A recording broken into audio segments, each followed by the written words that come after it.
Hello, this is Kapkan Knows, the official podcast of the Capital Area College Access Network. We are excited to engage the community in conversations about college access. I am your host, Jacob Tkachuk, an AmeriCorps Vista serving with Kapkan. Today is a very special episode. We are joined by Kapkan Executive Director Michelle Strauss, and our special guest today is Erika Brown-Binion, the Executive Director for the Refugee Development Center, and a brand new Kapkan board member. So first of all, Michelle, thank you for joining me here again. Glad to be back. And Erika, thank you so much for being with us here for the first time. Glad to be invited. Glad to be here. Thank you. Awesome. So we're going to jump right in. First of all, who encouraged you to go to college, and why was it important to you to continue your education after high school? It's a really good question. I don't think I ever remember a time when I didn't know I was going to college. It was just ingrained in both my parents were college graduates, and I think the story that they told about their parents and how difficult accessing higher ed became something really important to us.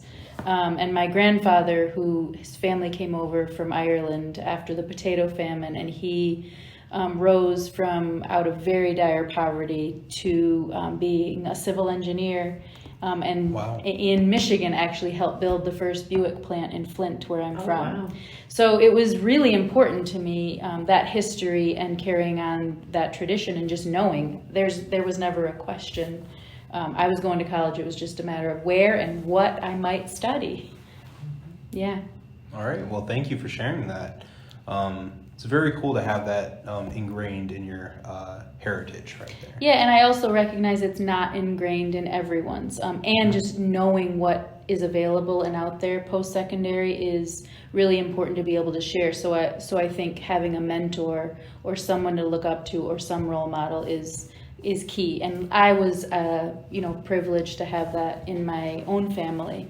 But I think it's really important to just be able to have models that show that there are different pathways. Well, thank you. So for those in our audience who don't know what the Refugee Development Center, or RDC for short, or what the mission is at the RDC, could you please tell us more about it? Absolutely. So the RDC, a lot easier to say than Refugee Development Center, has been around since 2002. And it really started from a mission of two guys thinking about how they can fill a gap, and which is what a nonprofit does, right? So the Lansing area has been a resettlement community since the early 80s. We have welcomed refugees into this community. We have a rich and long history. But the reality is, after people arrive, they are afforded 90 days of support from the resettlement agency, who we are very close partners with, St. Vincent Catholic Charities. And but when those 90 days are up, we recognized, actually Vincent and Pastor Thiel, the two people with this plan, recognize that there was a significant gap in order for people to really be able to thrive and be successful. So the RDC was born as a way to provide a bridge for people to get on that pathway to success, whatever that may be for themselves, and help people thrive. And so the RDC offers a plethora of programs that are built on that mission. We have after-school programs, we have English classes, we have a home visiting program. We provide a lot of basic needs items when people run out of things that are a necessity that don't always, that not everyone has access to. So really our job is to constantly stay abreast of emerging needs and fill those gaps so that people can thrive and be successful here in Lansing. And that's what the RDC does in a nutshell. Oh, wow. Yeah. Pretty big nutshell, but... We're proud of that nutshell, yeah. All right, well, thank you so much. So the RDC has established himself as a pretty big resource in the community for refugee families. And so obviously you would be aware of some of the other resources out there for these families. So what are some of those resources, and how can refugee families find them or find access to them? Mm-hmm. I think that's one of the biggest challenges for nonprofits. We learned early on that if people were going to access the resources that we were providing or that other agencies could provide, we had to bring it to them. Take services to where the need is. So we made a strategic move long ago to move our services around and make sure that it was accessible. And so what is available? We have a drop-in center with a computer lab. We have a driving simulator that teaches people how to drive. It's like a big Zamboni machine. We have classes to learn English almost at all different times of the day. We have a youth mentoring program. Like I said, a lot of after-school programs which focus not just on academic skills, but also navigating a new community. And then we have a lot of smaller programs that are targeted to specific needs, but embrace the challenges that people might be having with, we have a women's sewing circle that ties in sewing with also a discussion group led by a social worker so people can really talk about challenges in a safe place. We have a newcomer soccer team that the hook is soccer, but students stick around for academic support, and we also work with their families. So a lot of wraparound services.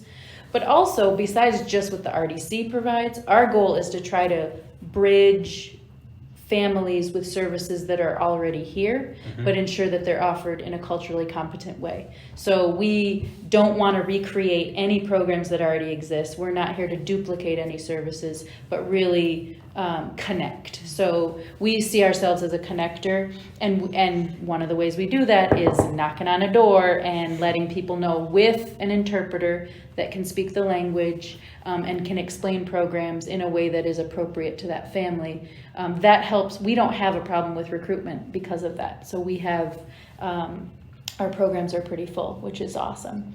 But I think that's something to just, we take pride in, and making sure that people really know how to access programs, where, and make sure they get there. Yeah. One of the first things that I learned when I first met you now almost 5 years ago about RDC was that you work very closely with our educational institutions, so the local school districts, certainly LCCs, to help families understand the educational system. So could you talk a little bit about what you do and how you go about doing that in the community? Yeah, absolutely. That's one of our key programs. So we work individually with families to help them navigate the American school system. That is, when we first started our home visiting program, that was the key focus.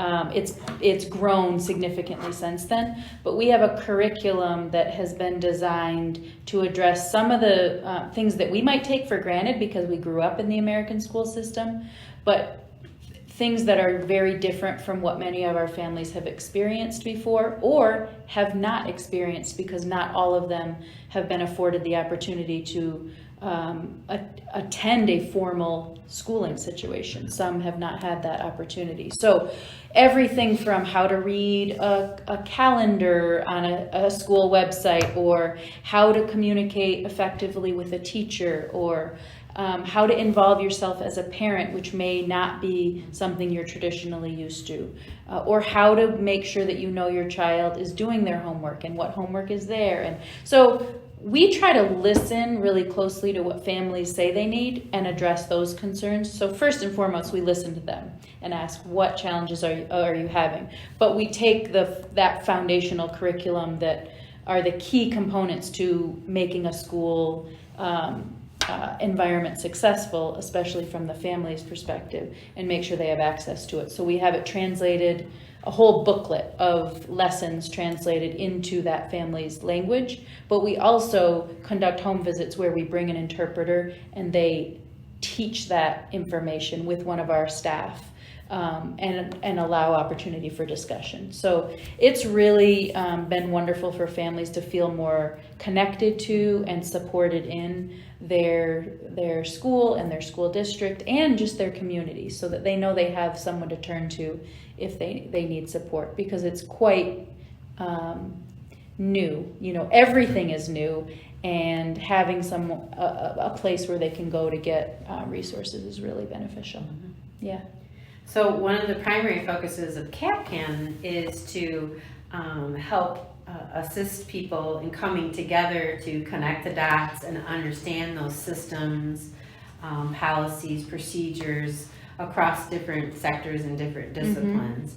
So by partnering with RDC, we've been able to, I think, expand into a system that we may not have traditionally been focused on. Absolutely. So why do you partner with Kapkan? Why is it meaningful to you and the people that utilize RDC services? Yeah, absolutely. No, our partnership has been just wonderful, and I think it speaks to the need for those kind of partnerships in all sectors. You, as Kapkan, are the expert in helping families navigate the college system and how to even access financial aid and the application process and all of those elements that sometimes are unknown. And so why would we go reinvent the wheel and create that system when we can partner with you, who is the expert, and our job is the connector to the families, which, like you said, you wouldn't always have access to, and the language, which is another way that we've partnered, where we take critical information that should be accessible to folks and make sure that we helped you translate it into, I want to say 5 different languages for the brochures, so that our families can access, this is really important information and I can read it even in my own language. So that's been really wonderful. But I think the key to partnerships is not duplicating or reinventing the wheel. So it's been mutually beneficial to work with you and Kapkan to help our families access the great services that you have. One of the other things that we have worked on together and are planning to do again is assisting families in completing the FAFSA application.